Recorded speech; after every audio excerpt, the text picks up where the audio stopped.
Lingkungan perusahaan itu sendiri, ini yang akan kita bahas ya. Ada lingkungan eksternal, ada lingkungan internal, terus tujuan analisis lingkungan itu sendiri, terus analytic tools atau alat analisis yang dengan keluaran output dari perusahaan itu sendiri. Ini dimulai dari lingkungan eksternal perusahaan. Ini dikutip dari Duncan. Yang dimaksud dengan lingkungan eksternal adalah berbagai faktor yang memiliki kekuatan ya dan dapat mempengaruhi segi kinerja dari perusahaan. Faktor tersebut ini berada di luar perusahaan, ya, faktor eksternal di luar perusahaan, tetapi harus diperhitungkan oleh perusahaan pada saat decision making, pada saat membuat keputusan. Perusahaan juga perlu untuk memperhitungkan ya perubahan yang terjadi di lingkungan eksternal, karena lingkungan eksternal pun dapat menjadi ancaman yang akan menghambat pencapaian tujuan perusahaan. Nah, dua kategorinya itu lingkungan umum dan lingkungan tugas. Lingkungan eksternal ada dua, umum dan tugas. Lingkungan umum itu menurut Grant bahwa lingkungan umum perusahaan terdiri atas berbagai faktor seperti nilai sosial, terus taraf pendidikan, ada politik, ekonomi, hukum, dan sebagainya. Lingkungan perusahaan terdiri atas faktor yang relatif nggak bisa dikendalikan oleh perusahaan, jadi berasal dari luar ya, dikendalikan oleh pemerintah, oleh pasar, dan sebagainya. Terus serta memiliki pengaruh terhadap industri secara keseluruhan. Kalau lingkungan tugas itu merupakan lingkungan yang memiliki pengaruh langsung terhadap perusahaan karena memiliki interaksi langsung dengan faktor yang ada dalam bidang tugas kerja dari perusahaan itu sendiri. Yang terdiri dari faktor pelanggan, pesaing, pemasok, industri sampai dengan lembaga keuangan.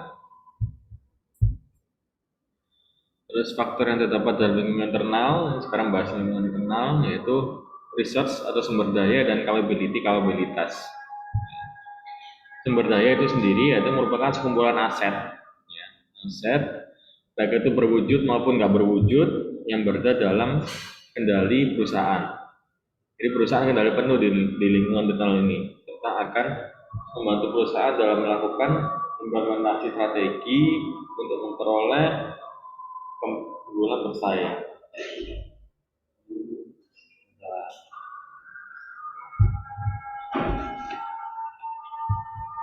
Berdasarkan kapabilitas, jadi kemampuan yang dimiliki perusahaan untuk mengkoordinasikan berbagai riset tadi, sumber daya tadi yang dimiliki dan memberdayakan sumber daya secara produktif.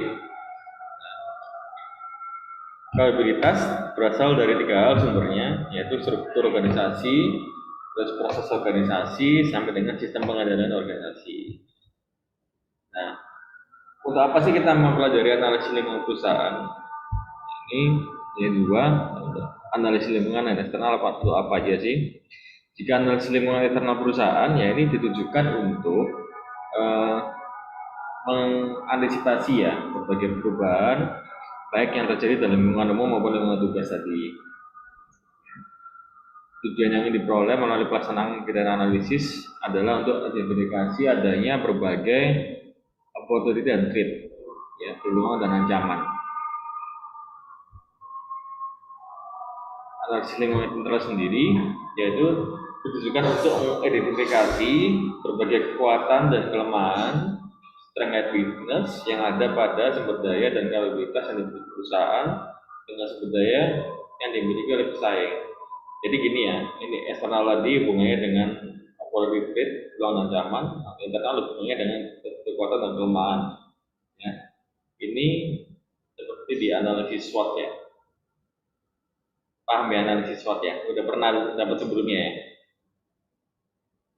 Udah pernah belum? Belum. Oh ya. Oke. Jadi dulu, terus alat analisis untuk memahami perkembangan lingkungan luar perusahaan ini dapat digunakan untuk mengidentifikasi peluang dan ancaman, yaitu analisis suatu industri atau dikenal dengan model 5 force, 5 kekuatan. Ya. Menurut Porter, ya, pakar marketing, 5 kekuatan persaingan yang berpengaruh terhadap pelabuhan suatu industri yaitu yang pertama entry barriers, yang kedua determinant of supplier powers. Ya. Yang ketiga revenue determination, yang keempat determinant of substitution rate, yang kelima determination of buyer power. Ada satu. Dan dari baris sendiri, yaitu hambatan masuk merupakan berbagai faktor yang akan menghambat pendatang baru. Jadi perusahaan ini udah blocking untuk pendatang baru masuk ke pasar. Jadi hambatan masuk itu yang rendah akan mengakibatkan suatu industri mengalami penurunan laba dengan cepat. Hambatan yang masih tinggi diasumsikan akan dapat mempertahankan daya tarik industri untuk jangka waktu yang panjang. Jadi baris sendiri elemen-elemennya mengaruhi yaitu tentang skala ekonomis, terus identitas brand, terus akses distribusi, kebijakan pemerintah, gabungan polisi, dan lainnya ya. Terus yang kedua, determinant of supply powers, ini suppliers ini masuk ya. Jadi masuk memiliki posisi tawar-menawar yang berbeda-beda terhadap perusahaan. Jadi kemampuan masuk untuk menentukan syarat perdagangan yang menguntungkan bagi dirinya dan kurang menguntungkan bagi perusahaan. Jelas ya, karena masuk pun menguntungkan laba ya besar. Nah, determinant of supply power ini berhubungan dengan masuk ini membuat syarat perdagangan yang menguntungkan bagi kedua belah pihak yang sangat dipengaruhi oleh masuk industri, yaitu perbedaan dalam hal input yang pertama. Yang kedua, biaya pengganti dari supplier tersebut. Jadi ada supplier lebih mahal, perusahaan harus menyikapinya. Terus sampai dengan dampak dari input pada biaya dan diferensiasinya. Nah, kalau yang ketiga, rivalry determinant ini dalam industri itu sendiri ada persaingan antara satu perusahaan dengan perusahaan lain, jadi kompetitif ya. Nah, lebih lagi, intensi persaingan antar perusahaan dalam suatu bidang kerja itu dipengaruhi oleh faktor yang pertama pertumbuhan industri growth, yang kedua biaya tetap atau fixed cost, terus yang ketiga overkapasitas produksi, terus yang kelima ini brand identity, yang keempat ini diferensiasi produk sampai dengan diversity of competitor, keberagaman dari perusahaan pesaing. Terus selanjutnya determinant of substitution rate, ini persaingan terhadap produk yang dihasilkan perusahaan nggak hanya berasal dari perusahaan yang memproduksi produk yang sama dan sejenis.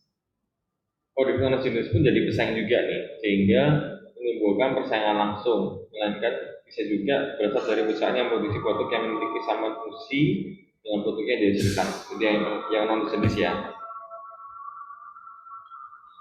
Kalau determinant of buyer power, ini pembeli memiliki posisi penting terhadap keberlangsungan hidup perusahaan. Jadi buyer ini, pembeli ini sangat menentukan untuk hidup perusahaan. Jadi posisi bargaining antara menawar pembeli terhadap perusahaan yang menjual barang dan jasa ditentukan oleh dua hal utama, yaitu bargaining leverage dan price sensitivity. Bargaining leverage itu sendiri yaitu tingkat tawar menawar pembeli selanjutnya ditentukan oleh beberapa faktor sebagai berikut, yaitu yang pertama konsentrasi pembeli dihadapkan pada konsentrasi perusahaan. Ya, ini perusahaan harus menentukan untuk memproduksi barang sesuai kebutuhan dan keinginan. Yang kedua, biaya volume pembelian. Yang ketiga, biaya switching dan pembelian. Yang keempat, informasi pembelian. Yang kelima, kemampuan untuk mengirigasikan, kemampuan mendukung backward integrated, sampai dengan yang keenam adanya produk substitusi, produk pengganti. Nah, kalau price sensitivity ini dilakukan oleh beberapa faktor seperti pembelian harga, maksudnya harga atau pembelian, terus perbedaan produk, produk itu, terus identitas dari merek, lalu laba dari pembeli sampai dengan insentif dari keputusan pembelian. Nah, alat analisis untuk mengambil perkembangan lingkungan internal itu salah satu alat analisis yang dapat digunakan untuk untuk identifikasi kekuatan dan kelemahan yang nanti terkait bisnis, sumber daya dan kapabilitas yang dimiliki perusahaan adalah dengan melakukan analisis rantai nilai. Ya. Analisis rantai nilai kalian pelajari waktu di mata kuliah manajemen operasional ya nanti ya. Nah, analisis untuk memahami perkembangan lingkungan internal ini itu bertujuan untuk melakukan analisis terhadap kemampuan sumber daya terorganisasi yang terdiri dari beberapa fungsi organisasi seperti fungsi marketing, pemasaran, keuangan, produksi, research and development, di mana keseluruhan kemampuan fungsi perusahaan tersebut bermuara pada kemampuan perusahaan untuk menghasilkan tingkat laba yang tinggi. Margin ini. Nah, analisis rantai nilai korporasi dilakukan mulai tiga tahapan. Yang pertama, pemeriksaan rantai nilai dari masing-masing lini produk yang menyangkut berbagai aktivitas yang berkaitan dengan produksi masing-masing produk pada jasa.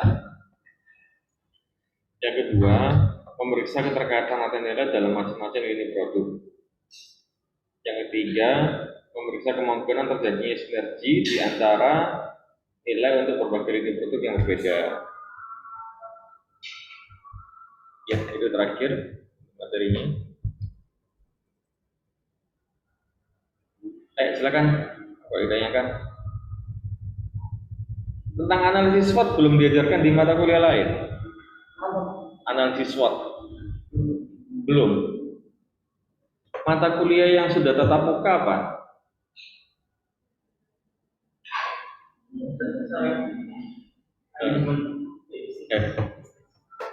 Dasar bisnis. Terus apa lagi?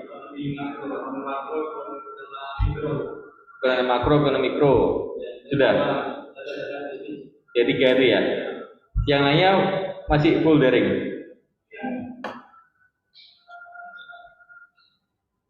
Paham kalian full daring yang untuk mata kuliah lain? Tuh. Ketawa gitu mas. Oke, contoh analisa SWOT ya. Bentar.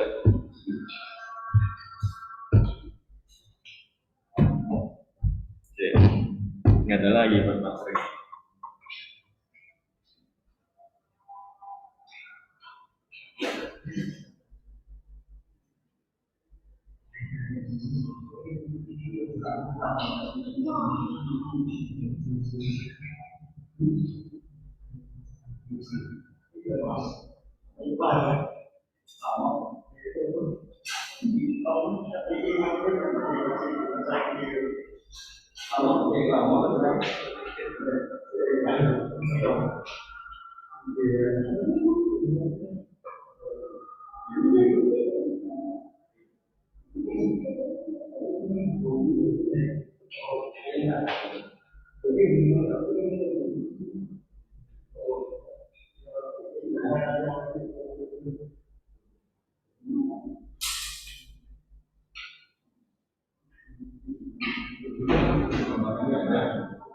Tulisan aja ya.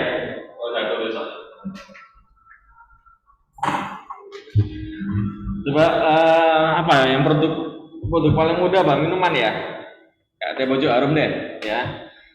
Contoh produk teh bojo harum, ya. Dibandingkan dengan produk teh lainnya, ya. Anggap aja teh Javana tahu ya. Nah, kita kunci ya. Teh bojo harum dibandingkan dengan Javana. Kekuatannya apa? Lebih segi positifnya teh bojo harum dari Javana apa? Ayo, ya apa aja apa salah apa? Ya, produk jenis. Nah, terus apa lagi? Dari daun teh ya sama. Terus apa lagi? Banyak. Yang bapaknya yang cewek segi kekuatan, strength, ya. Dari ya nggak aja teh Javana lah, soalnya banyak mereka juga, gitu ya. Apalagi kekuatannya? Memang lebih murah. Oh iya, hampir sama sih. Ya nggak aja lebih murah lah, gitu ya. Jadi ya kekuatannya ya tiga itu ya. Nah. Terus kalau kelemahannya apa? Iya. Rasanya gimana?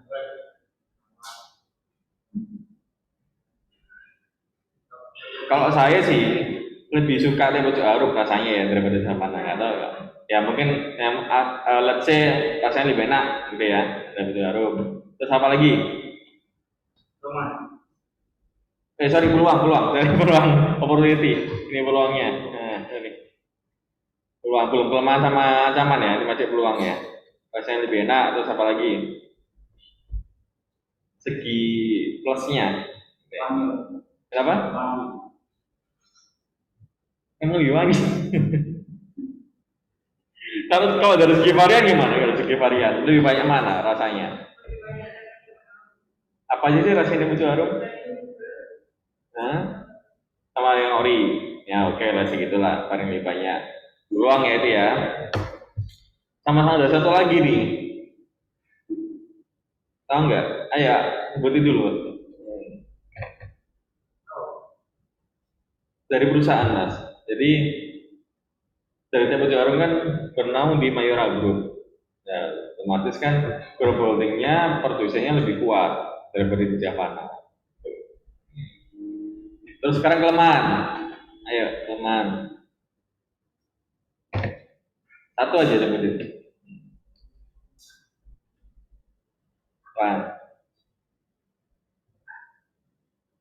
Ayo. Jadi nggak ngantuk, ayo. Bisa, tapi itu yang ori ya, bukan yang low sugar ya. Bisa. Nah, gitu. Boleh, boleh, nggak apa. Apalagi?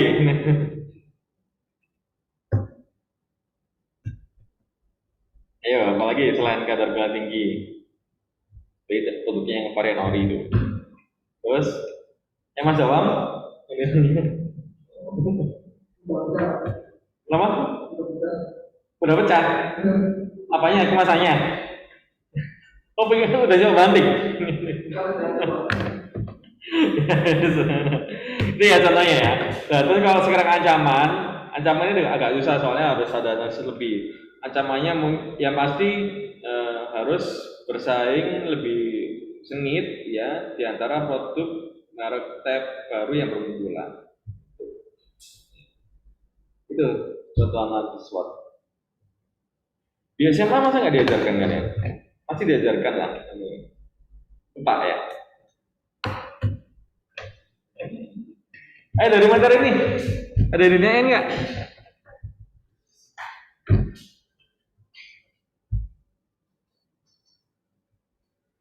Apa yang kan?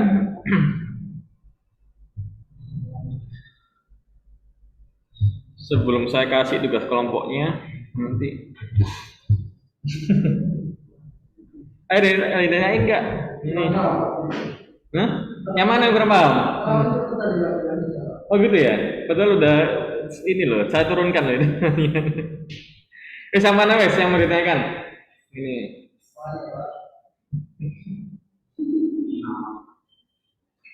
Itu ya. Ini. Kenapa? Gini, antara lingkungan internal dan eksternal itu sendiri ini harus antisipasi kekuatan dan kelemahan itu tadi ya dari perusahaan pesaing ya. Ini ya, ini. Nah, eksternal ini ada dua, lingkungan umum sama lingkungan tugas. Nah, kalau umum ini perusahaan ini nggak bisa menjalankan menu ya karena berhubungan dengan faktor ekonomi, politik dan sebagainya. Kalau lingkungan tugas ini lingkungan yang memiliki pengaruh langsung terhadap perusahaan ya. Kalau umum tadi nggak langsung, kalau tugas secara langsung entry dari faktor pelanggan, saing, pemasok gitu ya, yang berhubungan dengan bidang kerja perusahaan. Ya.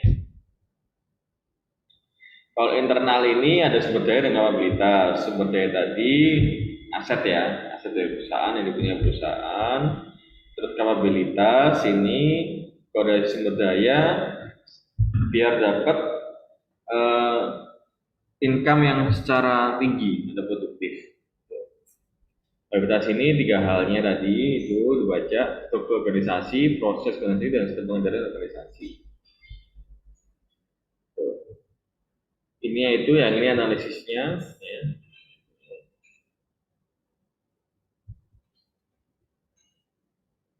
Ya. Kalau ini analisisnya, kalau internal ini lebih ditekankan pada kekuatan dan kelemahan dari perusahaan sendiri yang menjalani. Kalau eksternal ini lebih ditekankan pada analisis peluang dan ancaman dari perusahaan luar. Gimana sih biar dapat antisipasi untuk kepentingan penjualan dalam pemasaran, kepentingan penjualan pemasaran itu maksudnya gimana sih strategi pemasaran yang akan diterapkan gitu. Jadi perusahaan ini harus menganalisis nih, jadi penjualan pemasaran produk B. Jadi gimana agar dapat melancarkan serangan yang lebih baik lagi dari perusahaan sendiri.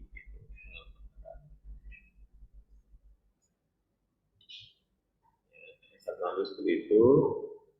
Internal tadi. Kalau ini lebih ke teori sih mas, ya. Penting aplikasinya tadi ya.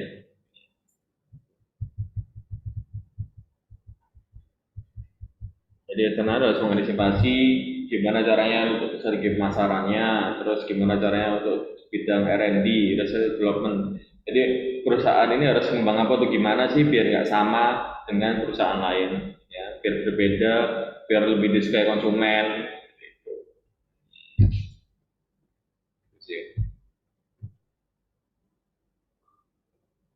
Ayo ada yang ditanyakan?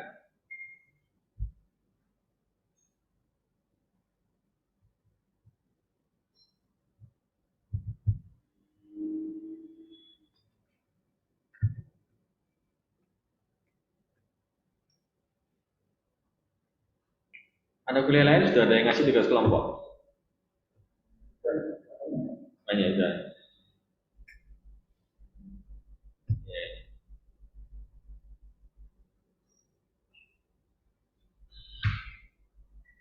Ayo, ini kan nggak usah ini nggak apa, nggak harus materi ini materi sebelumnya atau yang kurang jelas.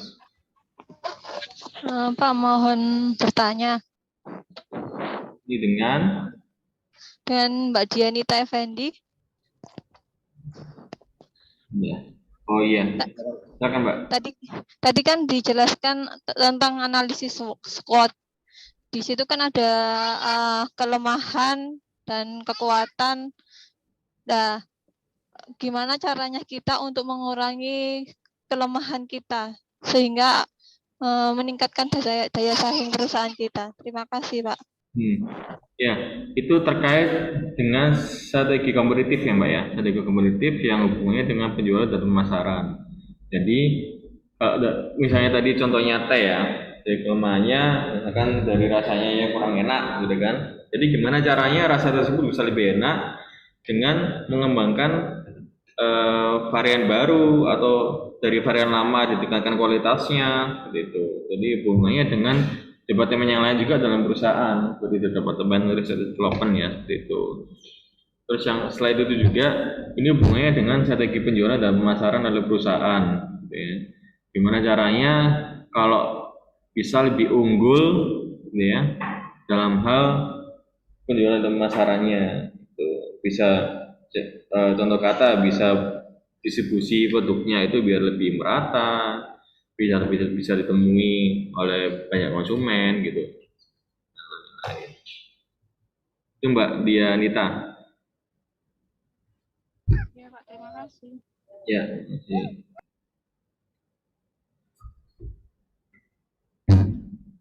waktu itu sudah store ke saya Mas ya, kelompoknya ya. Ya, bacakan ya. Ada 6 ya, 6 kelompok ya.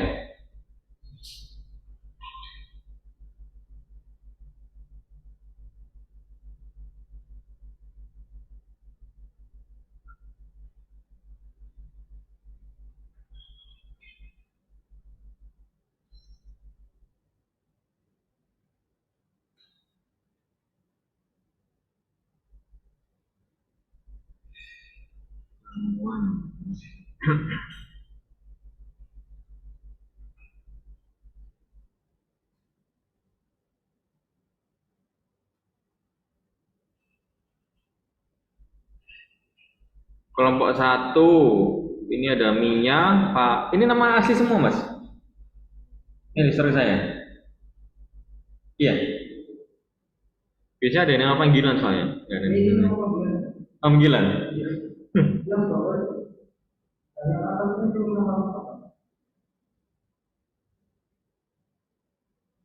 Nah itu, yang cokingnya itu. Sebenarnya yang nama lengkapnya ini yang di list di kelompoknya, Mas. Nah, hafal ya namanya? Ya, nanti lagi. Ini saya bacakan dulu yang kelompok satu ini ada Mia, Farah, Nurin, Mas Vansa, Vandron sama Tiffany. Ada di sini kelompok satu. Oh iya sih, ini genap ya, maaf. Yang kelompok dua, Amber, Ana, Lisa, Elni sama Gali. Yes.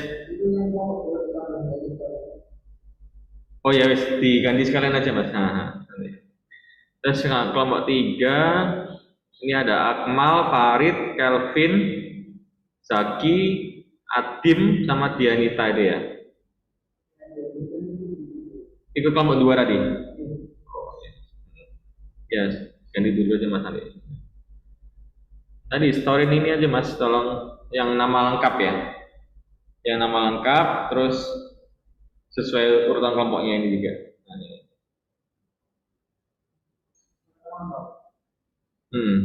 Apa nama lengkapnya? Ini. Atau nggak suruh ngelis lagi aja mas. Ini. Terus kelompok genap, ini sanggup kelompok 4 ya yang awal ya. Itu ada Dinda, Cinta, Maura, Yohanes, Gali Putra, sama Latif. Kenapa? Kenapa mas? Kenapa?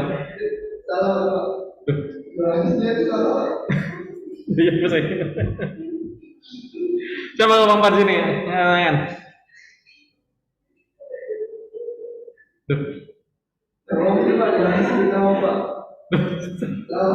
Besok kita sendiri. Enggak, selain mas aja apa yang lompat di sini? Banyak. Terus kelompok 5 ada Pinkan, Aprilia, Faisal, Sandy, Reza sama Ardi. Siapa itu?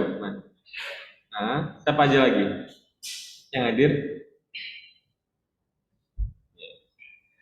Kelompok 6 ada Zulfa, Tata, Ferdi, Dimas Arif, Dion sama loh. Ferdinya 2 nih. Nah itu. Kalau nggak pakai nama lengkap kan bingung mas. Siapa yang 86 di sini? Coba. Oh. Sambil ada yang tanya ya nanti sambil saya jelaskan tugas kelompok. Bentar. Nanti saya submit di learning ya. Cuma saya jelaskan dulu. Bentar.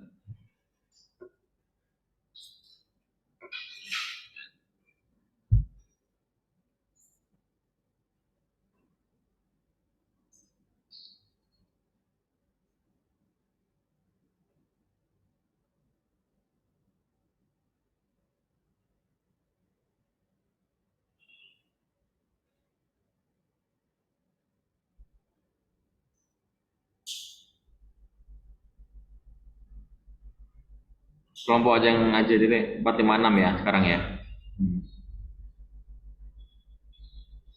Nah ini saya ada ini setiap kelompok beda tugasnya ya.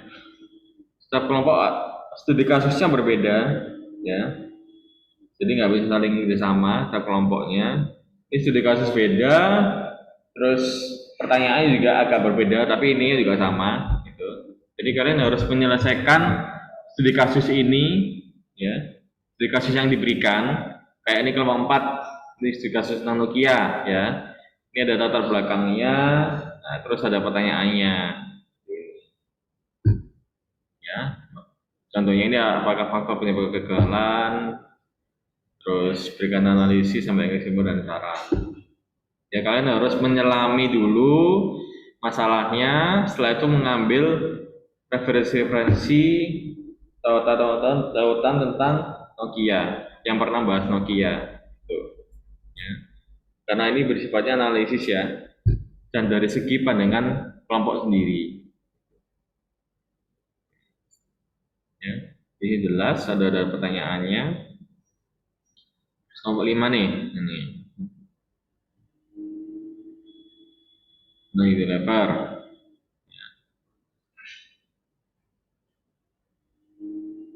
Ini ada pertanyaannya juga.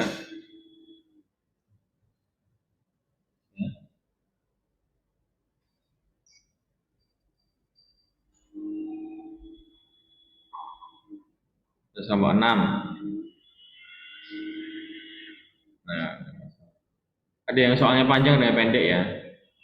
Jadi yang panjang bersyukurlah udah dapat soal yang panjang. Pendek. Tapi ini sama semua sih, analisa, strategi, kesimpulan, saran ya buat kalian belajar di semester 1 ini. Kalau udah di biasa, nanti bisa di sharing bareng, dirembuk bareng ya pada waktu presentasi. Nah, ini belum saya tulis. Instruksinya nanti kalian mengerjakan di Word sama PowerPoint ya. Di Word sama PowerPoint. Nah, setelah mengerjakan Word-nya, otomatis kan di-share ke PowerPoint ini untuk presentasinya. Itu nanti kelompok 1 sampai dengan kelompok 6 itu dikumpulkan maksimal hari Kamis depan ya. Kamis tanggal 28 Oktober. 28 Oktober jam 12 malam maksimalnya di e-learning, di submit di e-learning. Paham ya sampai sini ya? Masing-masing anggota kelompok submit ya, ngupload ya masing-masing ya. Nanti saya keterangannya saya tulis di e-learning, belum saya ketik soalnya. Ini. Terus setelah itu, nah ini kan sekarang pertemuan keempat nih, ya. Kita masih ada 3 kali pertemuan lagi, 5, 6, dan 7. Pertemuan ke-8 kan UTS. Ya. Jadi nanti 5, 6, 7 ini buat presentasi juga. Selain saya menerangkan sebentar, terus setelah itu presentasi masing-masing 2 kelompok. Ya. 5 pertemuan 5 2 kelompok, pertemuan 6 2 kelompok, pertemuan 7 2 kelompok. Ya.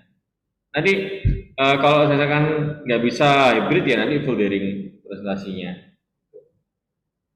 Usahakan pada waktu pembagian jadwal kelompoknya presentasi, anggota kelompoknya ada semua, usahakan ya. Nah ini mau diacak atau urut untuk pembagian kelompoknya. Maksudnya pertemuan ke-5 kelompok 1 2, ke-6 3 4. Gimana Mas Dawang? Acak. Acak saya tentukan atau di copy aja sekarang. Kopi ya wes. Ada yang mau kertas nggak? Kertas tolong ditulis 1 sampai 6 dipotong ya. Nah, nih. Biar adil nih, soalnya kan katanya di ini dia cek aja gitu.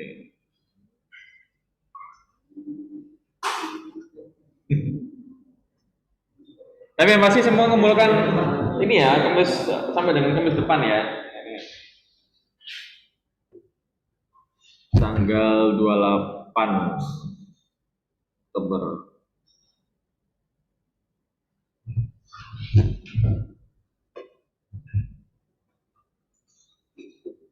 Nah, kebetulan ada itu.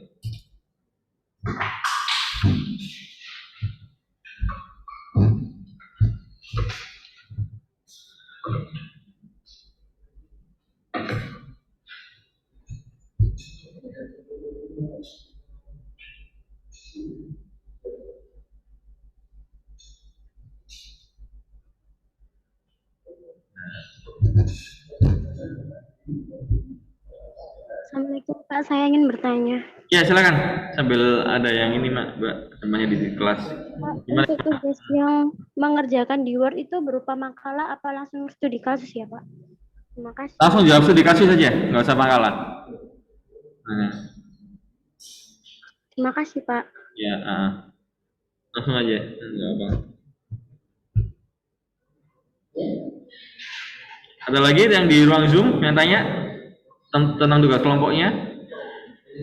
Nanti saya upload ya di learning ya. Belum sempat saya ketik nih soalnya. Nanti saya ketiknya. Sudah, Mbak? Belum?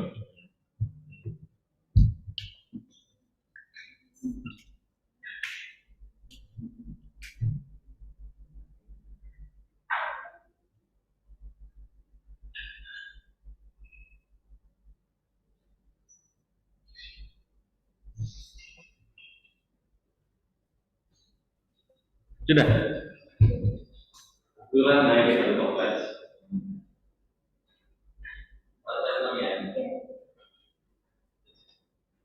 Cepat lagi.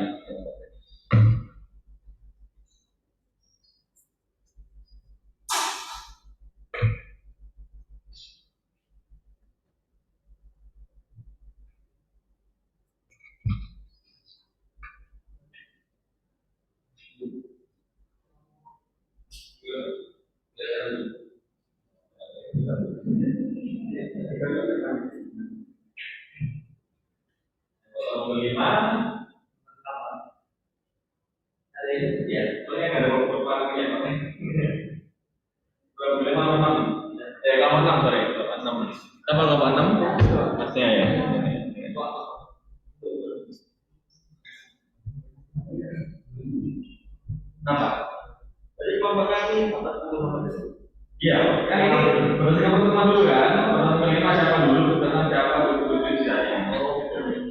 Paham ya? Teman kelima kelompok 6 sama kelompok iya, kelompok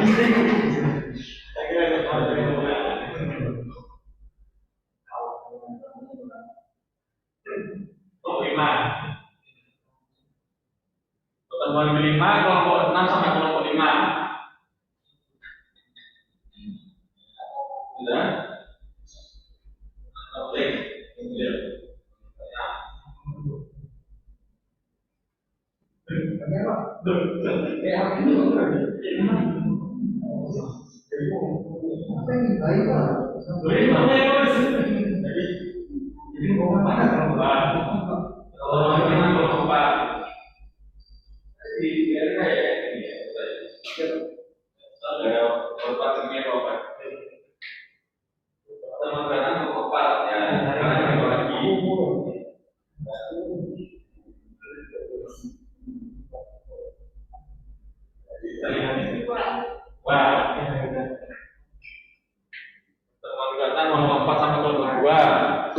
Sisanya ini berarti kelompok pertemuan ke-7 yang terakhir, kelompok 3 sama kelompok 1. Saya kenapa Mas kok namanya malas gitu Mas? Dapat pertama, oh selamat ya.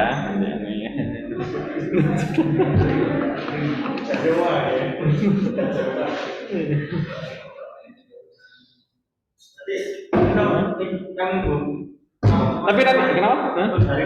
Kenapa? Iya minggu depan ini. Full daring masih. Soalnya kan kelompok ini ya, Angel ya. Nah, pastikan ini ya. Apa sinyalnya bagus ya? Gitu.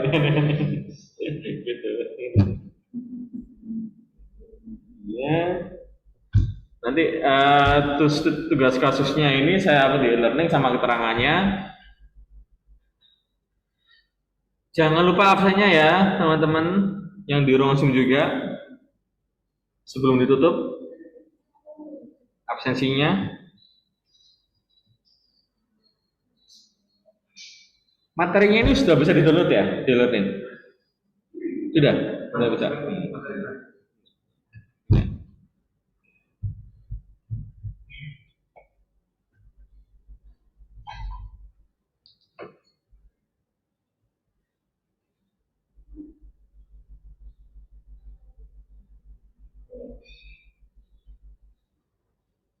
Yes, kenapa?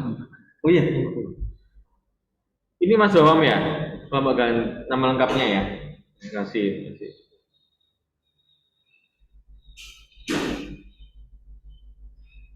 Siapa yang Yohanes tadi siapa? Oh, Mas sendiri. Kira nama panggilan gitu.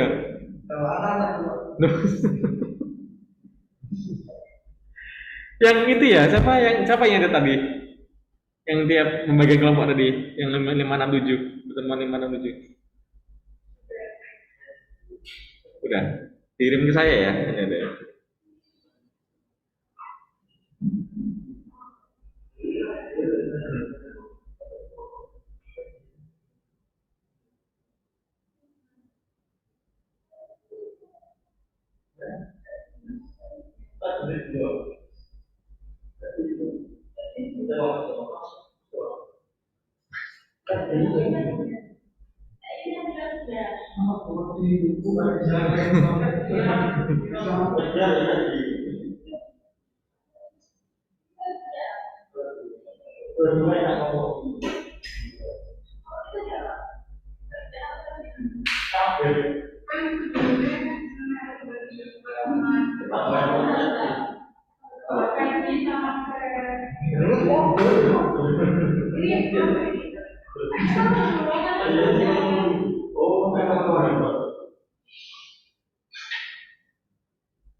Ini pertemuan ke 567 ya, bukan 123. Nah, tulis ya.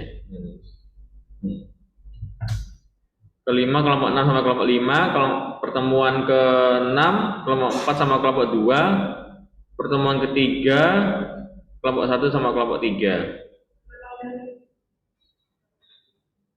Ya, pertemuan ke-7 kelompok 1 sama kelompok 3.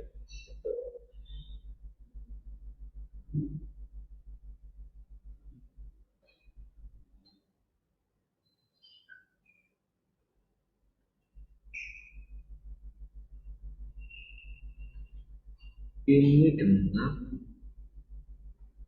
ganjil genap. Jadi pertemuan ke-7 ini ya yang masuk kelompok genap ya.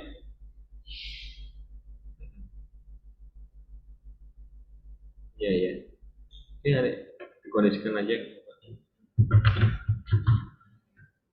Hari ini cuma satu aja. Mata kuliah ini aja. Setelah ini apa? Pak siapa? Oh, masuk Tario, iya. Saya belum datang. Iya, Pak Utario biasanya.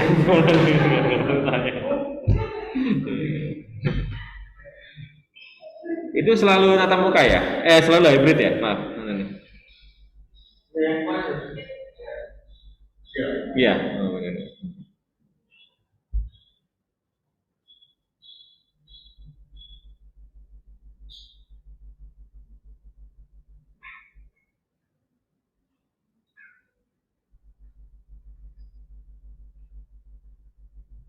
Ya, ditanyakan nggak?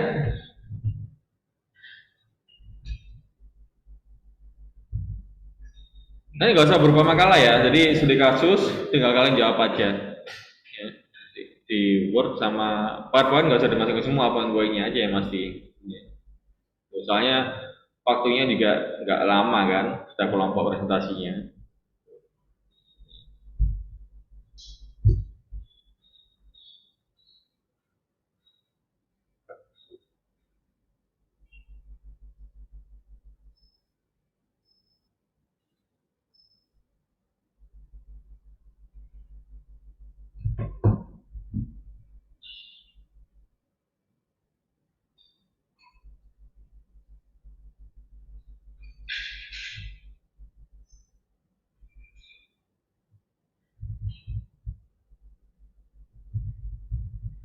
Oke, kalau nggak dinaikkan kita akhiri dulu ya.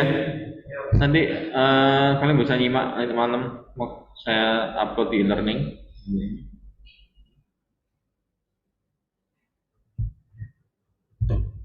Baik, terima kasih teman-teman atas kehadirannya. Mohon maaf kalau ada salah kata dari saya dalam mengajar. Saya akhiri, semoga menjadi bermanfaat. Assalamualaikum warahmatullahi wabarakatuh.